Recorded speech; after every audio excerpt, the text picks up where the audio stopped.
ଏହି ବ୍ୟବସାୟକୁ ଏକ ରହସ୍ୟମୟ ଘଟଣାଟି ସନ୍ତ ବନାଇଦେଲା। ଅନେକ ବର୍ଷ ପୂର୍ବରୁ ଅଯୋଧ୍ୟାରେ ଏକ ସନ୍ତ ରହୁଥିଲେ ଶ୍ରୀ ରାମପ୍ରସାଦ। ସେହି ସମୟରେ ମନ୍ଦିରକୁ ଯାହା ମଧ୍ୟ ନୈବେଦ୍ୟ ଆସୁଥିଲା ତାହା ସେହି ବ୍ୟବସାୟକୁ ପଠାଇ ଦିଆଯାଉଥିଲା, ଯାହାର ନାମ ଥିଲା ପଲ୍ଟୁ ବ୍ୟବସାୟିକ। ପୁଣି ସେହି ବ୍ୟବସାୟିକ ମନ୍ଦିରକୁ ଖାଦ୍ୟ ସାମଗ୍ରୀ ପଠାଇଥାଏ। ଗୋଟିଏ ଦିନ ମନ୍ଦିରକୁ କୌଣସି ମଧ୍ୟ ନୈବେଦ୍ୟ ଆସିଲା ନାହିଁ। ତେଣୁ ସନ୍ତ ରାମଦାସ ଦୁଇଟି ସାଧୁକୁ ପଲ୍ଟୁ ବ୍ୟବସାୟୀଙ୍କ ପାଖକୁ ପଠାଇଥିଲେ ଉଦ୍ଧାରରେ କିଛି ଖାଦ୍ୟ ସାମଗ୍ରୀ ଦେବା ପାଇଁ, ଯାହାଦ୍ୱାରା ସେ ଭଗବାନଙ୍କୁ ଭୋଗ ଲଗାଇ ପାରିବେ।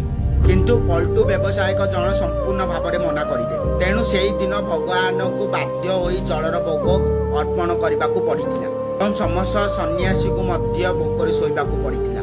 ସେହି ରାତ୍ରରେ ପଲ୍ଟୁ ବ୍ୟବସାୟିକ ପାଖକୁ 4ଟି ବାଳକ ଆସିଥିଲେ, ଯେଉଁମାନେ ଅର୍ଦ୍ଧରାତ୍ରରେ ପଲ୍ଟୁ ବ୍ୟବସାୟିକ ଉଠାଇଲେ ଓ କହିବାକୁ ଲାଗିଲା କି ଆମକୁ ରାମଦାସ ପଠାଇଛନ୍ତି। ଆମକୁ ବହୁତ ଭୋକ ଲାଗୁଛି ଓ ଏହା ପୀତାମ୍ବର ବସ୍ତ୍ର ଅଟେ, ଯାହିଁରେ 1600 ଚାନ୍ଦିର ମୁଦ୍ରା ରହିଅଛି। ଆପଣ ଆମକୁ ଖାଦ୍ୟ ସାମଗ୍ରୀ ଦେଇଦିଅନ୍ତୁ।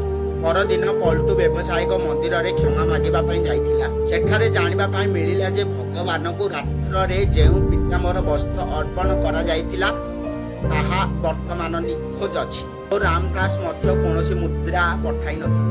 ଏହାଦ୍ୱାରା ରାମଦାସ ଜାଣିଗଲେ କି ସେହି ବାଳକ ଜଣକ କିଏ ନୁହେଁ, ସ୍ୱୟଂ ଭଗବାନ ଅଟନ୍ତି। ସେହି ଦିନ ଠାରୁ ପଲ୍ଟୁ ବ୍ୟବସାୟିକ ସବୁକିଛି ତ୍ୟାଗ କରିଦେଲା ଓ ଭଗବାନଙ୍କ ବହୁତ ବଡ଼ ଭକ୍ତ ହୋଇଗଲା।